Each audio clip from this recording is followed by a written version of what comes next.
Hello, I'm Don McIntosh. We're glad that you've joined us for this special presentation by Drs. Bob and David Gentry, and we're going to take a closer look at that presentation.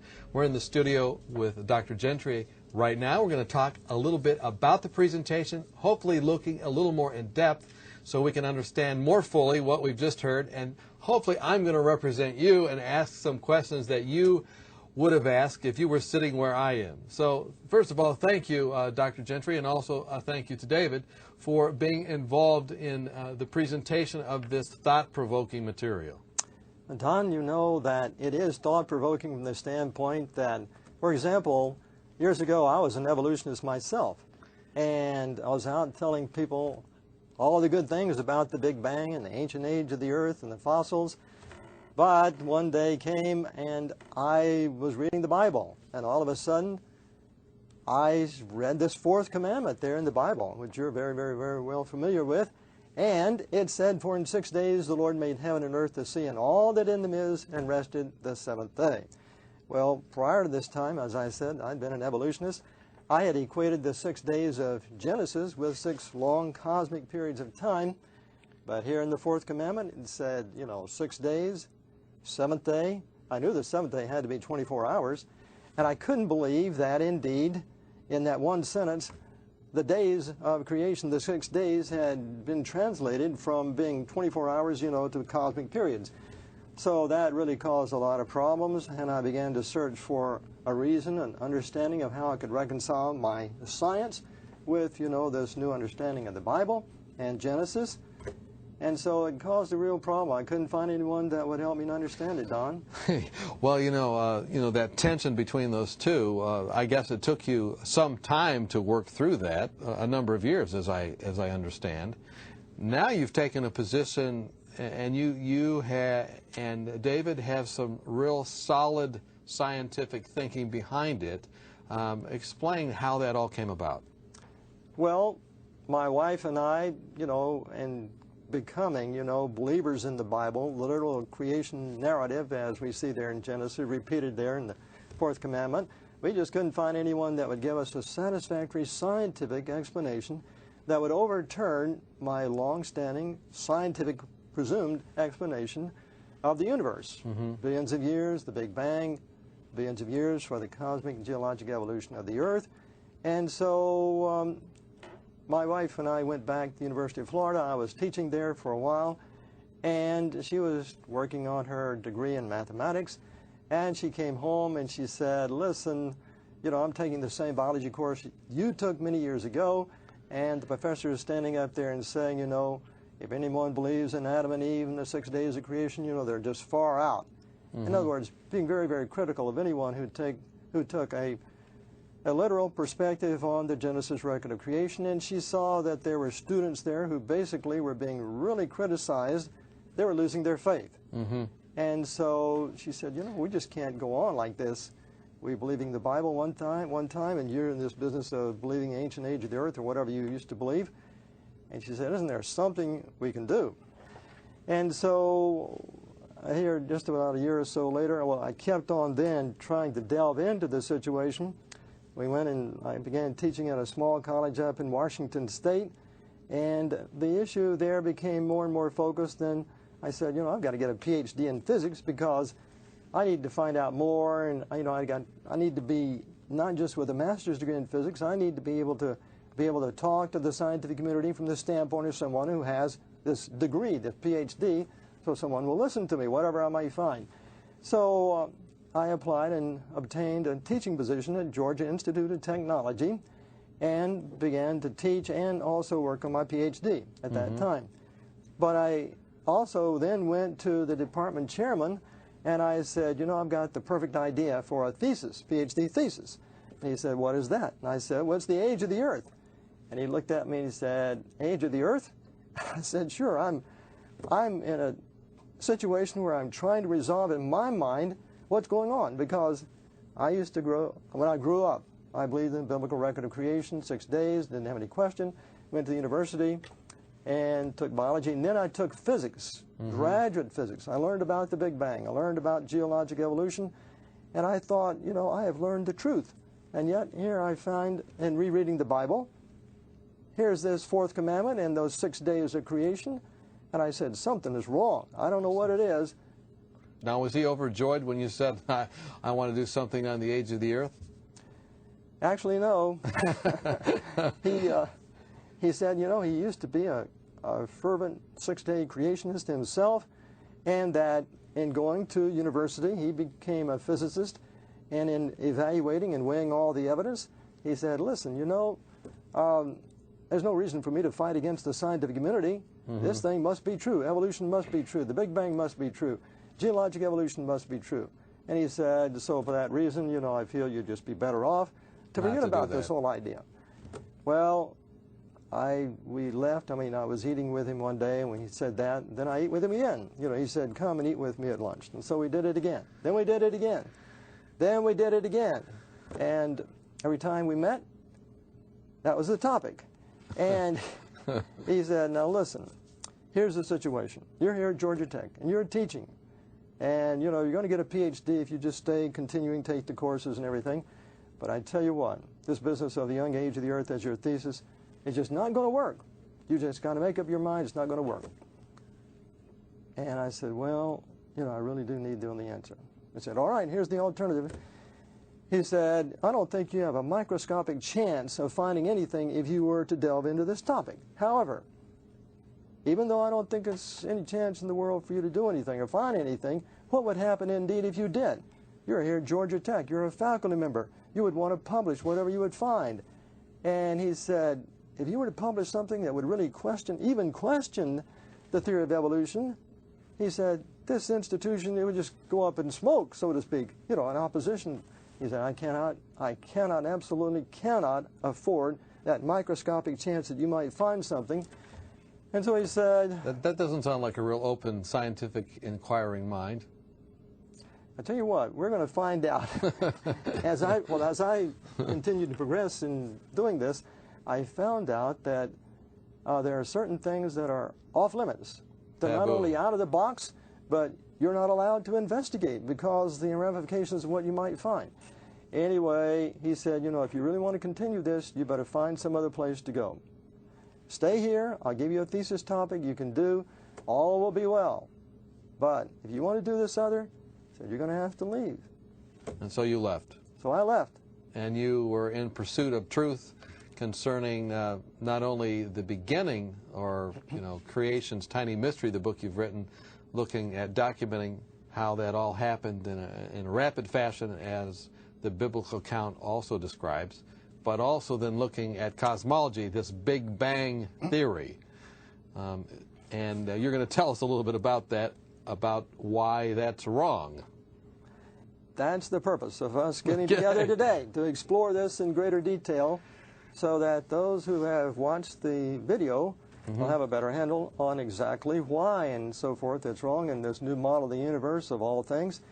Just going to give you a little more background.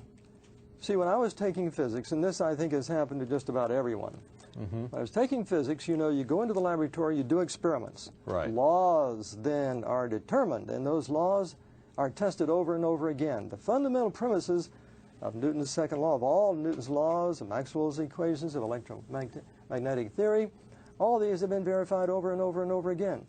But what happened when I was taking the courses in physics, that in addition to that, those are factual.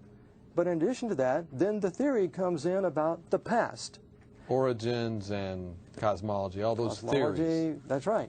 Now, what most people don't understand, and what I didn't understand as I was going through, is that the theories about the past rest on assumptions, and I found out much, much later that had never been tested. They didn't tell me that when I was going through, so I assimilated the idea that the theories of Big Bang and geologic evolution, ancient age of the earth, and so forth, were just as valid as Newton's laws of motion. I see. And so I didn't have any idea. No one ever told me to think about it. No one ever taught it. No one, I don't think they even thought about it. They just said, you know, people in the past have found this is true, and so therefore be a good boy, learn it along with the laws of physics, and all is going to be well.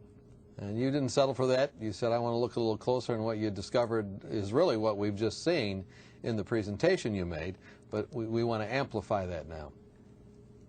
Yes, because many, of course, in looking at what we have just seen, David and I presented, and of course you, does challenge very seriously the conventional viewpoint of the origin of the universe, the origin of the earth, and where we all came from. And not only that, one of the things that was driving me in doing all of this is that I had an inherent belief that God was actually telling the truth. I could not believe he would present one story of creation in the Bible and another story of creation in nature so vastly different. So it was in a search not only for the truth about creation, but it just could not believe that the Bible was written for, I understood later, or even at that time, for the person who was not a scientist to be able to read. And you didn't have to be supposedly a physicist or a cosmologist or an astronomer or a geologist to be able to put it in the framework of common life. And so it was a search, began a search for this, what I felt must be, but I didn't know for sure, was going to be a correspondence between the science that I didn't know at that time, and of course the Bible, the Creator himself telling us the truth about ourselves and about the history and about Jesus Christ and about salvation. I mean, for many scientists, it's just a taboo subject to try and bring in any other authority instead of what is observable by science. And so naturally, someone who's a scientist tries to be completely, totally objective, but a Christian who is also a scientist, or a believer who is also a scientist, has those two sources of authority, and both of them are valid, and one of them, of course, has been around a long time. So you're going to lead us through that. This presentation was focusing mostly on the Big Bang Theory and looking at a completely different take on the data. The data is the same, but the conclusions are different. The general consensus in the world is scientists are honest, open-minded. If they see anything that challenges the conventional viewpoint of anything, any theory, they're all going to jump in and check it out and so forth. The fact of the matter is that scientists are human beings, and they have agendas. They have philosophical viewpoints, and the fact of the matter is, as we're going to see in more detail here in a few minutes, that they have not been, absolutely have not been open to rethinking their fundamental postulates and looking at them to see what might be there in terms of a different viewpoint as it pertains to creation itself. So let's start then by, I want to go to a statement by Steven Weinberg, Nobel laureate in physics, as he talks about the way in which scientists then begin to look at the universe. A quotation from his book, The First 3 Minutes. In the following, this account of the first 3 minutes, the reader may feel he can detect a note of scientific overconfidence. He might be right, however. I do not believe that scientific progress is always best advanced by keeping an altogether open mind. It is often necessary to forget one's doubts and to follow the consequences of one's assumptions wherever they may lead. Well, nevertheless, there is one great uncertainty that hangs like a dark cloud over the standard model of the Big Bang. Underlying all the calculations described in this chapter is the cosmological principle, the assumption that the universe is homogeneous and isotropic. The great thing is not to be free of theoretical prejudices, but to have the right theoretical prejudices. And always, the test of any theoretical preconception is in where it leads. The standard model of the early universe has scored some successes, and it provides a coherent theoretical framework for the future experimental programs. This does not mean that it is true, but it does mean that it deserves to be taken seriously. He's saying underlying all the calculations in the Big Bang is this so-called cosmological principle, and the words homogeneous and isotropic that you see there is just another way of saying they assume the universe is everywhere the same. Well, why would they do that? Well, you know, I mean, the statement itself is kind of contorted because it says we're going to be honest, but we're not going to be honest. It's going to be true, but it's not really true. But let's go with it. Professor Steven Weinberg, University of Texas, is probably one of the 10 best theoretical physicists in the world. He's a Nobel laureate, greatly respected throughout the scientific community. And you see, he's saying here, we've got to have the right theoretical prejudices. And there's a reason why he keeps saying things like that. And that is, of course, that it is this assumption, but you notice it says cosmological principle. What's that mean? That's an ingenious way of saying something that it really is not true, but you're going to make it a principle. In other words, there are principles of gravity, principles of electricity and magnetism. It's one of the things we talked about a little bit earlier. I talked about meaning that they're going to elevate something that is an assumption to the standpoint of a principle. And so the man on the street, he hears about the cosmological principle, and he said, well, you know, they got it made. They really know where we came from. But they don't know. And the man on the street doesn't even know how to ask the right questions because they've disguised it all so badly. Okay. Then let's go to something else here. We're going to go to the book Cosmology by Edwin Harrison. And we're going to go there because look what it says about the Big Bang. Okay, let's look at it. Science clings tenaciously to the concepts of conservation, the most fundamental of which is the conservation of energy principle. The conservation of energy principle serves us well in all sciences except cosmology. Why not? Whoa. Why? We're in the universe, and the Big Bang envelops the universe, and so basically he's saying it's going to serve us in all sciences except cosmology. Well, we're part of the universe. We're part of the Big Bang, supposedly. Right. To the question where the energy goes in an expanding universe and where it comes from in a collapsing universe, the answer is nowhere, because in this one case, energy is not conserved. So everywhere it's conserved, but not here. And the question is, why in the world would someone say that? That seems totally inconsistent. Well, this text that we just saw, a cosmology text, is widely used in universities all across America for 2 decades. And students then have read this, you know, yes, we need to conserve energy in physics, but in Big Bang we don't. But the fact of the matter is, supposedly, in their view, Big Bang governs the universe. So how can you have non-conservation of energy in a universe where all the tests and experimental tests in physics say energy is conserved? Big contradiction. But you see, it just goes in and out of the minds of other astronomers, and they don't say anything about it. So this is one of your big problems with the Big Bang theory. It is going against this prime law of physics, which is conservation.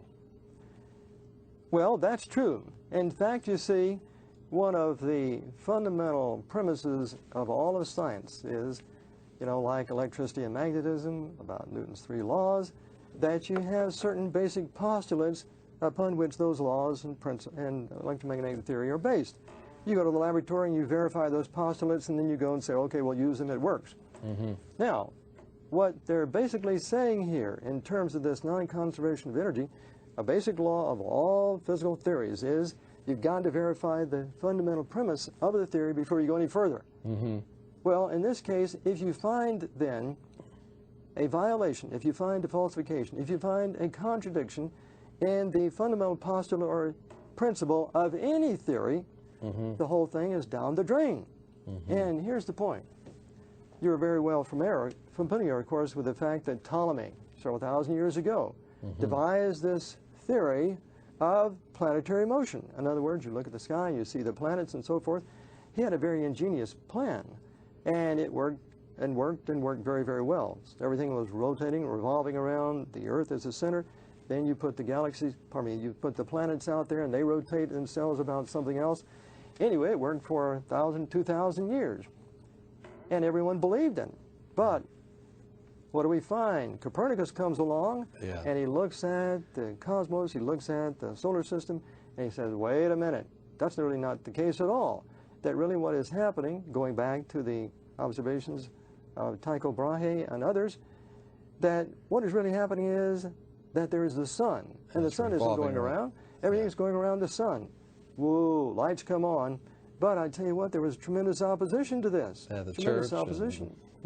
So anyway, the point is that a theory can be accepted for thousands of years, and it can explain a lot of information, not everything. There were exceptions to the Ptolemaic theory that could not be explained, and they had to keep adding on to try to get it to work.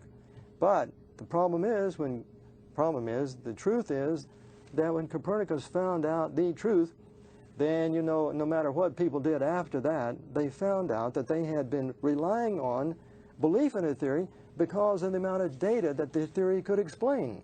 And that's exactly, we'll find, is what's happened there in the Big Bang. So We got this tremendous contradiction, and a sophomore in college who's taking physics should be able to read that and say, well, wait a minute, something has got to be wrong with Big Bang because it violates conservation of energy.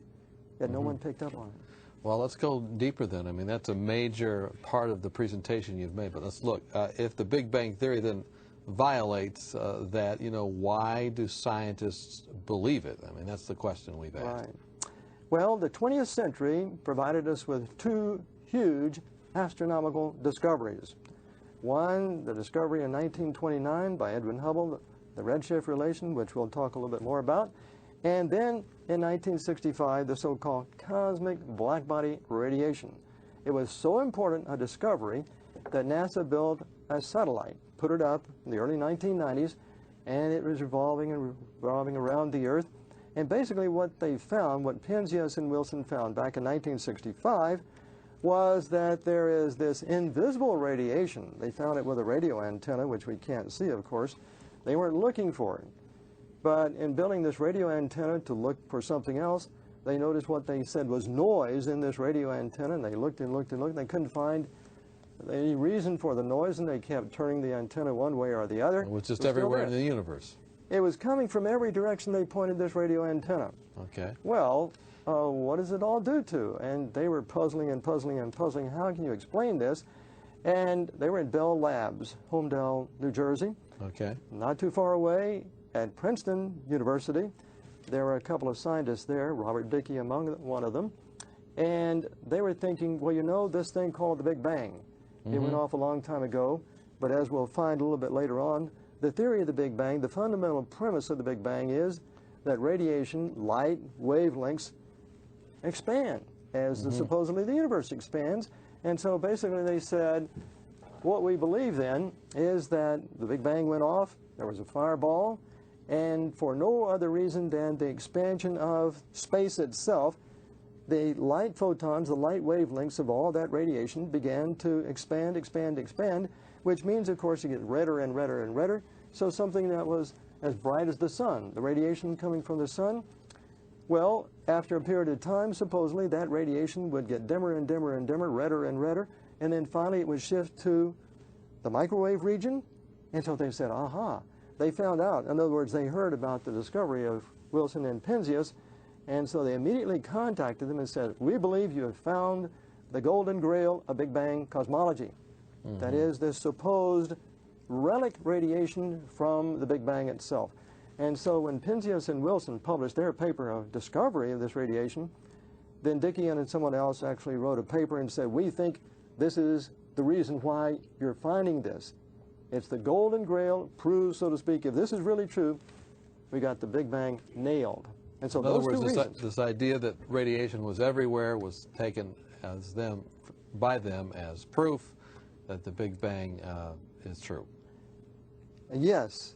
Well, proof, too strong a word to begin with, but then scientists around the world, astronomers, astrophysicists said, we really got to find out if this is true, because if this really is cosmic blackbody radiation, there's only one explanation, and that is it's got to be from the Big Bang.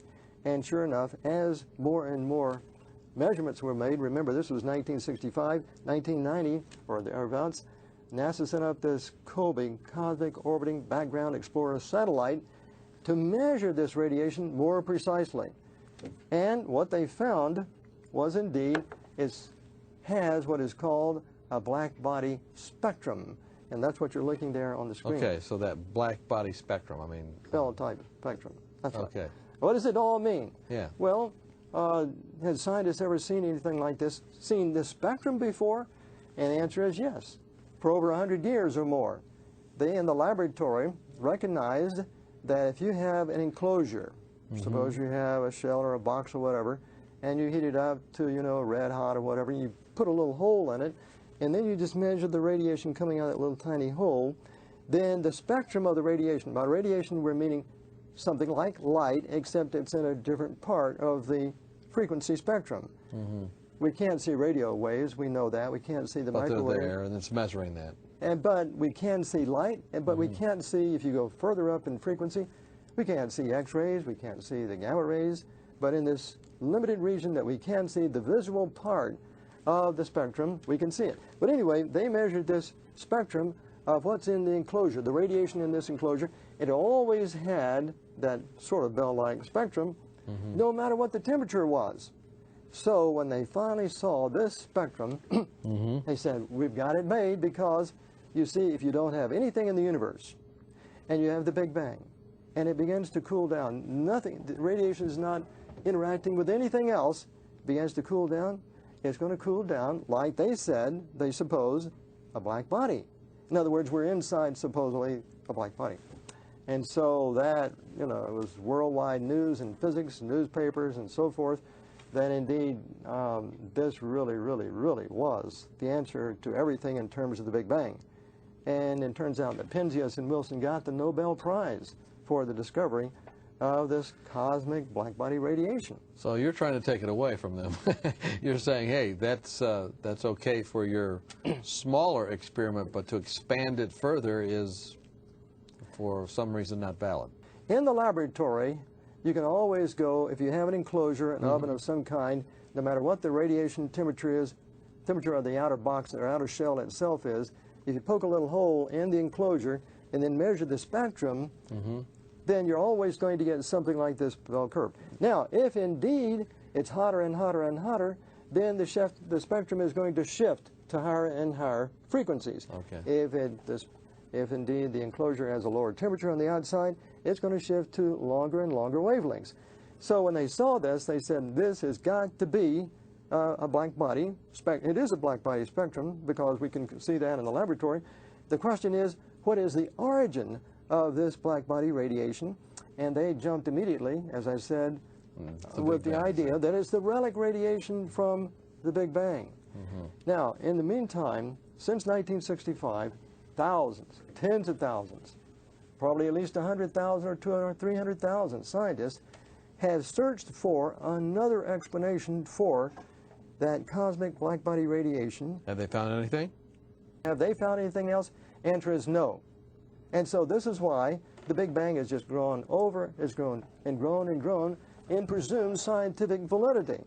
That's why it's so difficult for them to consider the possibility, after they've gone out on a limb, supposedly, and said it's all true, consider something else, another explanation. It's going to be some serious egg on the face, so to speak, if there's another explanation. And that's what you're positing here. Well, we want to make sure that we understand that the reason we're challenging this and saying there is another explanation is because if you look carefully just at the evidence that they know about, right, then they should have looked a lot further before they're making these great proclamations. Now, this is taken from a report by Victor Weisskopf. Now, Weisskopf is a very, very well-known scientist. And he's writing in American Scientist about this cosmic black body radiation. Now, the reason he's writing about it is because he's admitting that it is a reference frame for the universe. But guess what? General relativity, according to Einstein, says there is no fundamental, primary, absolute reference frame for the universe. And so let's look at what Weisskopf is saying. It is remarkable that we now are justified in talking about absolute motion, and that we can measure it. The great dream of Michelson and Morley is realized. They wanted to measure the absolute motion of the Earth by measuring the velocity of light in different directions. According to Einstein, however, this velocity is always the same. But the 3K radiation, that's the black body radiation, represents a fixed system of coordinates. It makes sense to say that an observer is at rest in an absolute sense when the 3K radiation appears to have the same frequencies in all directions. Now, 3K represents 3 Kelvin, almost down to absolute zero. But basically what he is saying here is, there's something here that is contrary basically to what Einstein, presumed. But here it is. Now, let's see what else he says. Nature has provided an absolute reference frame. The deeper significance of this concept is not yet clear. Lights go on, in my mind, because Psalm 103:19 says, that indeed thy throne, O Lord, is fixed in the heavens. Thy kingdom rules over all. In other words, here in the Bible we have a distinct reference to a fixed point, meaning the throne of God. It's not wandering throughout the universe, it is fixed. And so what I'm saying is that if you read the Bible, and it began to occur to me, not initially of course, but as I began to continue to study, I found that verse in Psalm 103:19, and I said, wait a minute, now I know why Victor Weisskopf is puzzled. He doesn't understand how to put an absolute reference frame in the universe because why? Einstein said it doesn't exist. But the Creator said it does exist long before Einstein, and he has actually provided this absolute reference frame. So what we're saying is, one thing for sure, in my opinion, that the Lord put this cosmic black body radiation in the universe is to show indeed there's an absolute reference frame, connecting the Bible statement, his throne, with the fact that it is immovable. So, first of all, what we've said is, or what you've said is, that the Big Bang theory is suspect because it goes against the prime law of conservation. That's right. Secondly, which usually in physics, if I'm understanding correctly, we try and conserve energy, but this goes against that. And they say, well, who cares? This is a truth in cosmology, but nowhere else. But they have no way of really proving that, but they say that. Then secondly, this black body radiation that's everywhere is a problem. And this particular person is honest enough, this scientist, to say that is a problem because it makes us begin to entertain an idea as a scientist that there might be some kind of absolute reference point. But what do I do? Because Einstein says that can't be, and other people say that can't be. Is that what you're saying? Absolutely. That in itself was not as significant in terms of shaking the faith of any scientist, the second point here, as the non-conservation of energy. Well, in fact, you know, if non-conservation of energy doesn't shake the faith of a scientist, then probably what is going to do that? And so, but it is significant, very significant, that we've got these 2 points thus far. Now, before you look more at, you've suggested a Bible text, and for a scientist, I mean, that's probably, for most scientists, and you're a scientist, so I don't want to lump you together, you're different in this sense, but for most scientists, they say, what are you doing bringing that into this? Is there any other evidence that you would want to bring out, before going to that other source of authority, that being the Bible? Well, of course, we've got a lot more to say, but while I was bringing this out, you see, these are the 2 main crutches, so to speak, the 2 main supports of the Big Bang, and so even conservation and black body that's right. Radiation, okay. And of course, there are some other things connected with this black body we're going to find out in a few minutes that make it essential, this black body radiation make it essential to an understanding, or at least the premises of Big Bang itself. The question is, see, we observed the black body radiation. The question is, what is the true interpretation of the data, of the radiation itself? And the radiation, the interpretation of the radiation depends upon the fundamental postulate of the Big Bang, which is this space-time expansion. That's what we're going to get into. Now, the first, remember we said, the first big crutch of the Big Bang was Hubble's discovery way back in 1929, and it presented cosmologists with a huge, huge, huge problem at that particular time, because they were accustomed to actually looking at the data from the standpoint of the Doppler effect. But before we get to the Doppler effect, let's see what the universe is all about. And this is what we saw, of course, in the early part of the first video. Okay. Here we have the Hubble Space Telescope, which NASA has very, very kindly manufactured, sent it up there to orbit, and so now we can see things in the universe that we were never able to see before. And remember, in this previous video, we saw the Eskimo Nebula. All these wonders of the galaxy. And here, of course, is the Ant Nebula, and we made a comment to the effect, implied, of course, that these things are supposedly the result of just chance, because the Big Bang starts by chance, it proceeds by chance, and so forth. So everything we were talking about in the earlier part of the first video is everything. If you believe the Big Bang, all this that we're seeing here, these pictures, all just a matter of chance. Cat's Eye Nebula, and then the Barred Spiral.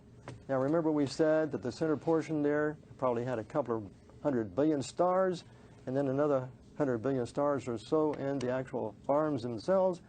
Then we have Hoag's ring galaxy. We're pointing out, of course, essentially that there's more geometric representation here in the universe than you can begin to imagine, you know, just by chance. That's what we're bringing out, of course, here and showing these galaxies. And here, of course, are the mice galaxies, meaning the way in which they are viewed there, 300 million light years away from us. Someone, in my opinion, you know, is trying to attract our attention. So when you look at all these things, you show all these wonders and beauties of the galaxy, you're saying they're too geometric, they're too beautiful, they're too elegant to be something that's just chance. They're something that point us to something else other than random occurrences. Well, that's true. But let's also remember, earlier, what we're saying today, we quoted the book from Trefl. And Trefl said, you know, we've tried to go, and we've tried to understand, we've tried to get models of how the galaxies formed, and over and over and over again we try, and everything we try basically comes to naught. Now, you ask the question, you may ask the question, or it may come to your mind, why is this I read all the time, you know, about the astronomers knowing how the galaxies formed here and the galaxies formed there, and on and on and on. Stars being born, That's this and that, right. all these different things, they seem to be able to explain why what you see is happening. That's right. Now, is not the implication of their saying that the fact that they can actually see something like that happening? That's what you would believe. I mean, sometimes I've heard or read where they say, hey, look, there's a picture of a star being born. Have you ever seen a video clip of the development of a star from supposedly an embryonic stage to really being a star? Well, the fact of the matter is it does not exist. Okay. What you're seeing is a snapshot. Absolutely. Even they admit it. And then the other things that are built on top of that are assumptions that they make, and they come across as purporting to be actual occurrences. Well, absolutely. In other words, they're taking snapshots of the universe. You know, they have galaxies there, say, you know, this is a blue galaxy, therefore there are lots and lots of stars being born in this blue galaxy. You see another galaxy in there, it's red, well, this is a dying galaxy. You see another galaxy, it's got some other features in it, and this is all a part of the, they say, the evolution of the universe. In other words, they take the observations and they move them over here to the framework of the Big Bang. Underlying it all are these assumptions that indeed, you know, the Big Bang is really the truth about the universe, and indeed, it's put out to the world, and people say, wow, isn't this wonderful, you know, the universe is so old. And there are a lot of people, there are some people here in recent years that have begun to promote the Big Bang and say, you know, this is the way that God created over billions and billions of years. What do they say? They say, well, God did it over billions of years, and we can easily equate then what? The 6 days of Genesis with 6 long cosmic periods of time. No problem. Forget about, you know, the 6 days of creation being literal. Behind it all, for those individuals who are presumed to be believers in the Bible, they have an agenda. They, in many cases, in fact, books are written where they want to get rid of that. Yeah, and that, in your first you know, book and one of your first presentations now on DVD was that by looking at the granites, that's wrong. And now looking at the cosmos, you're saying that's wrong too, because the data itself doesn't match up. That's right. And in other words, in the cosmos with astronomy, you're taking snapshots of, you know, basically the universe. You're not seeing anything, quote, develop. Right. This is an interpretation. Okay, with respect to the Earth, you just mentioned the granites. Here on the Earth, you know, with respect to the origin of the granite, supposedly over billions of years, slowly cooling Earth and on and on and on. The fact of the matter is, again, the basic premise there is supposedly granites formed deep underground, but nobody has ever seen it. And so they put an interpretation, it's all a result of a slowly cooling Earth. What's the next step they All right, you know, this other beautiful starburst galaxy there, and then we have this fantastic number of galaxies in the universe. Here it is. The problem of explaining the existence of the galaxies has proved to be one of the thorniest in cosmology. By all rights, they just shouldn't be there. Yet there they sit.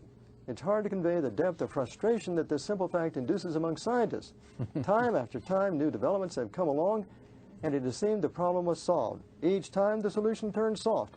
New problems developed, and we were right back where we started. Basically, they're saying they don't even have a good model that it can be validated. They got all sorts of assumptions that go into. You can sit down at a computer and, you know, basically engineer some assumptions to go with, you know, a computer animation, and you can produce galaxies, obviously, with the computer and with certain assumptions. What he's basically saying is they don't have any real basic fundamental assumptions that can explain the formation of the galaxies, but very, very few people will admit what he is admitting right there. Okay, so he's admitting big problem with existing Big Bang theory, all kinds of problems with it, but not too many scientists even admit that. Absolutely. And you're building now on this admittal to look at the data a different way. That's right. So let's take a look at Hubble. Of course, there he is. Now listen, telescope, looking through it back in the 1920s, and he comes up with the fact that indeed the light from the galaxies is actually shifted to the red end. And this is a very common You believe phenomenon. that? Well, as a physicist, I have to believe it because I can go in the laboratory and actually move a sample away from a spectrometer, and you can actually see the lines, the spectral lines actually move. And the policeman can actually, he actually uses that. He uses microwave, of course, shoots, you know, the beam at a car. If it's coming toward you, then basically using the fact that indeed the wavelength has shifted toward the blue end because he's coming toward you, he can easily, the computer inside there will calculate, you know, your speed, if it's going away from you, and so forth.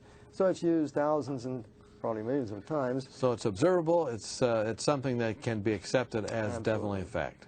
In fact, that's exactly what astronomers before Hubble had been doing. They put up a spectrometer on the telescope, and they saw that there were some galaxies with shifts of light to the red end of the spectrum, and they clearly said, these must be moving away from us. This is the Doppler effect. Are there other things that can cause objects to look red? I mean, I see the sun go down, it looks red.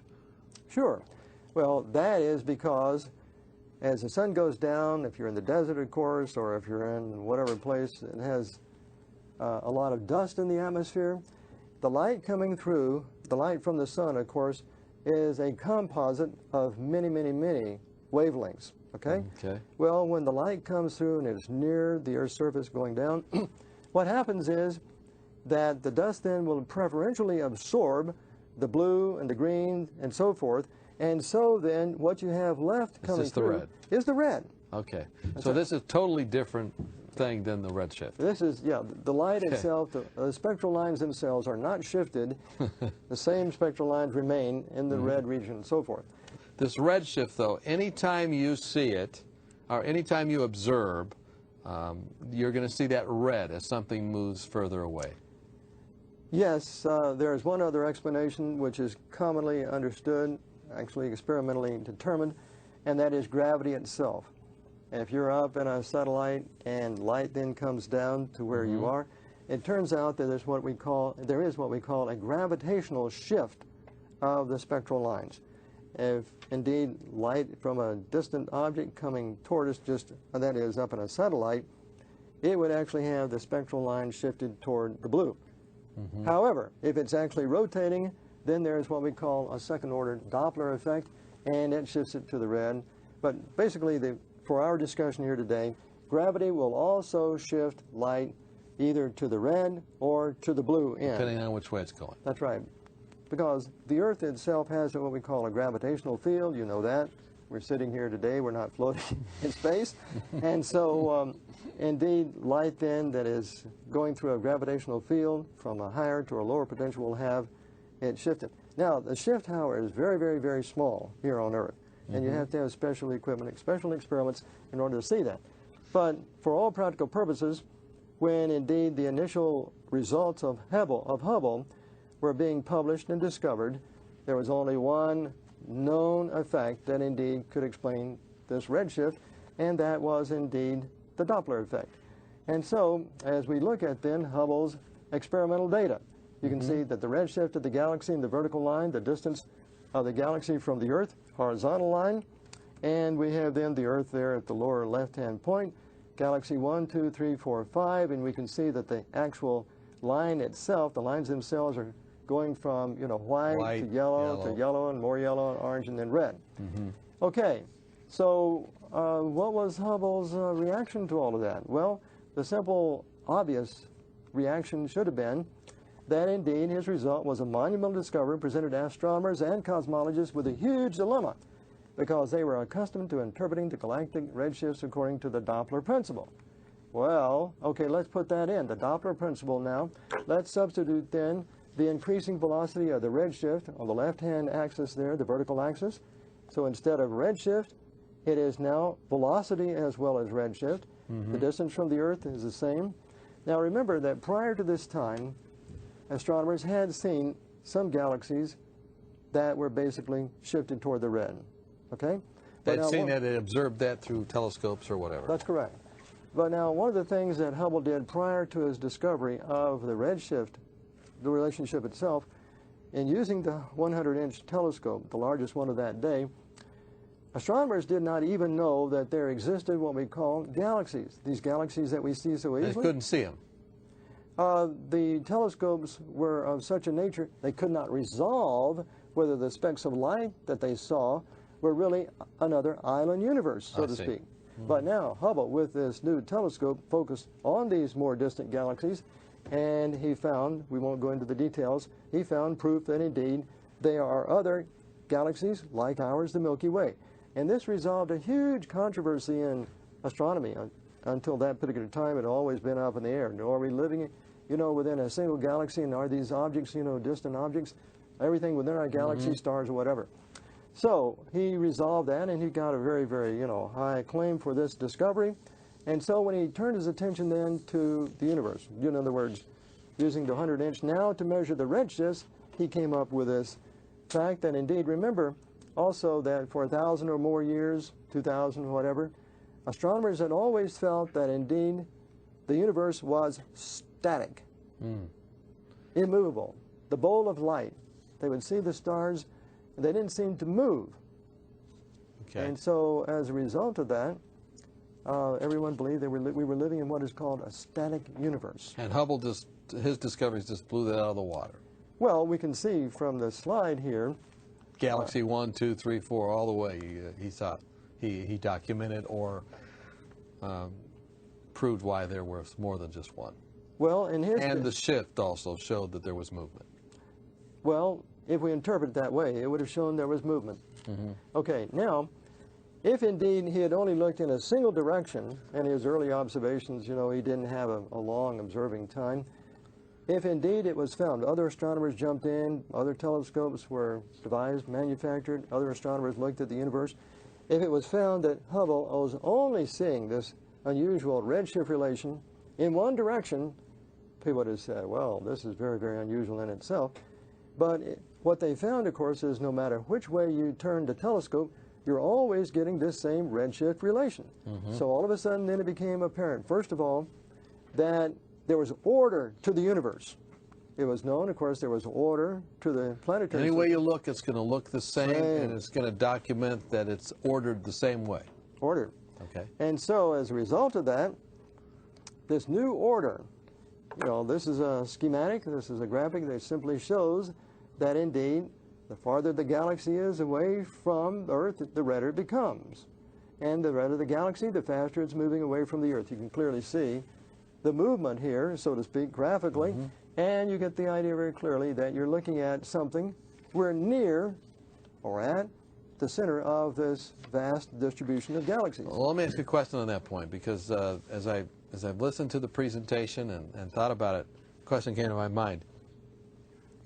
That's true when we're sitting here or when Hubble was doing his thing here, but let's say we could transport him and take him 1,000,000 miles away. Would he still see a redshift going every way from his new location?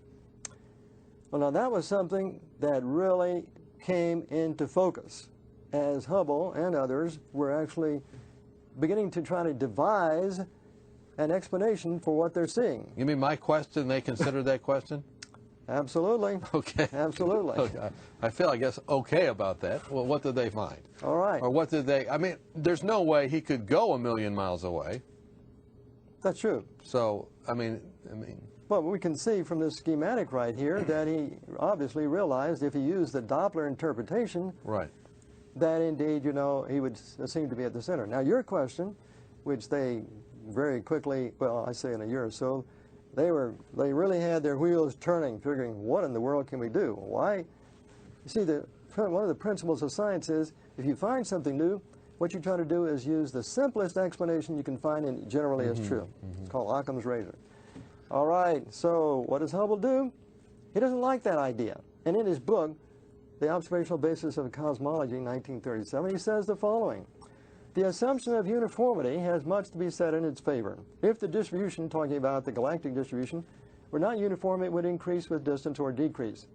But we would not expect to find a distribution in which the density increases with distance, symmetrically in all directions.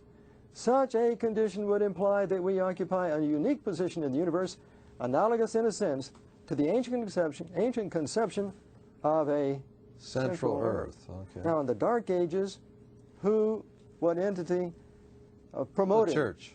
The Church. The Church said we're the center and the world's flat. In other words, that's well, once they found this out, their Earth being flat went by the wayside, of course. Right. But the fact of the matter is... so he's trying to stay away from that because it's associated with what's considered a prehistoric or something that's been relegated to the dustbin, a center to the universe. This hypothesis cannot be disproved. That is, the possibility of the center. But it is unwelcome and would be accepted only as a last resort in order to save the phenomenon. In other words, if we have to use that in order to explain what we've seen, we'll resort to it. Therefore, we disregard this possibility and consider the alternative, namely a distribution which thins out with distance. Now remember, in him saying that, that was the time in which there were only a few observations, and he was making comments about what he presumed to be the distribution and so forth. The main thing that we're getting at here is that Hubble is saying this idea of a center is just, unwelcome, for sure. Now let's look what else he has to say from the same book. To this principle has been added another proposition that all observers, regardless of their location, will see the same general picture of the universe. So now, that's my point, no matter where they would be, whatever position. Now see, they have a very good reason for wanting that, exactly. Okay. All right. That all observers, regardless of their location, will see the same general picture of the universe. The second principle, now what principle is he talking about? That idea that they'd see the same thing. That's right. Now he's calling it a principle. And it's not a principle. What is it? An assumption. Assumption only.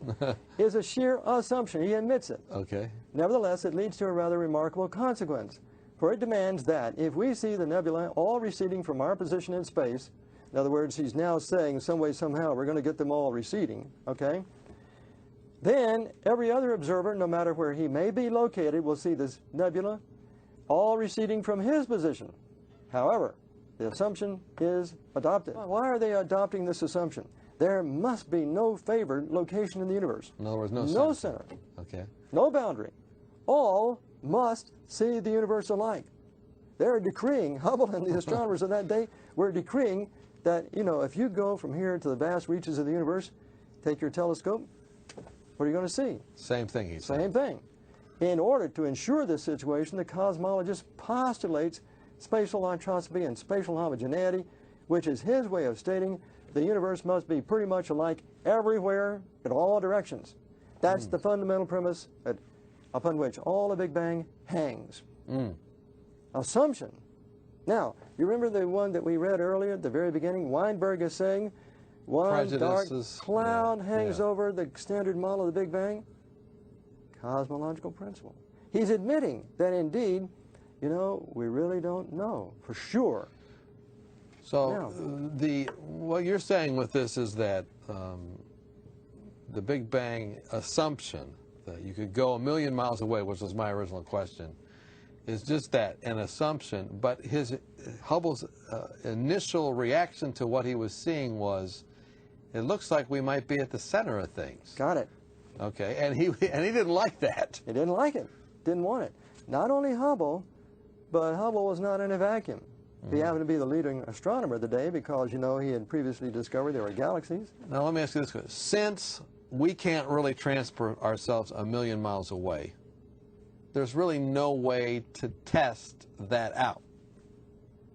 Well, most people thought that was true, but the Okay. fact of the matter is, there is a way. We'll get to that. Okay, okay. Continue.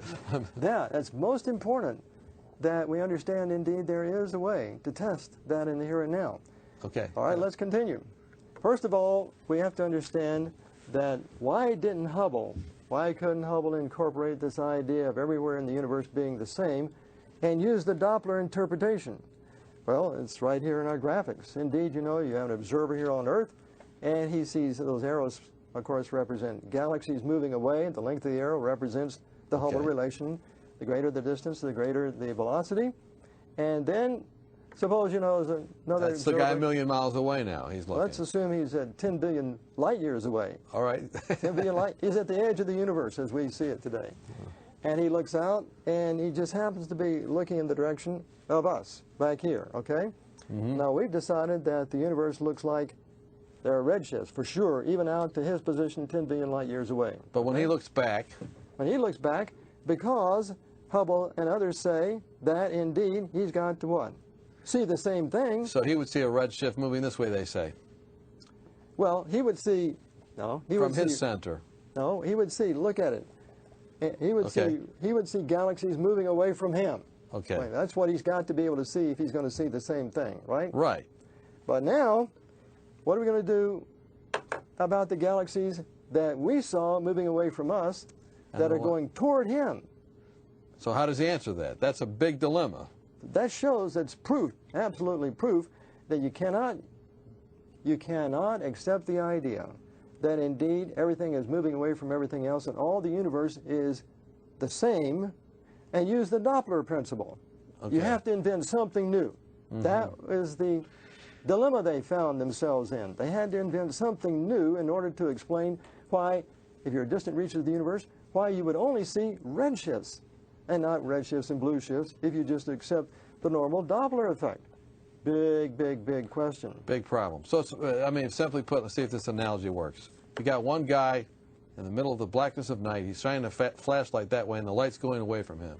And he says, I wonder if it probably is the same everywhere. But then you drop somebody as far away as you can, they shine a light, and they both see the light shining at each other.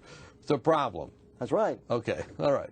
On the assumption, now that is under the assumption that indeed the Doppler effect is the reason for the redshift. Okay. All right, so they say we don't like, and Hubble and others said, oh, wait a minute, we don't like this idea because, you know, that's an assumption that we see we're at the middle of some distribution. The other guy's got to be at the middle of another distribution.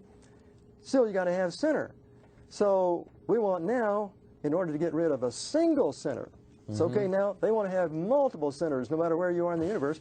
We want to get rid of the single center. That's the purpose of their ideas. That's the purpose of their plans. That's the purpose of everything, to get rid of a single unique center.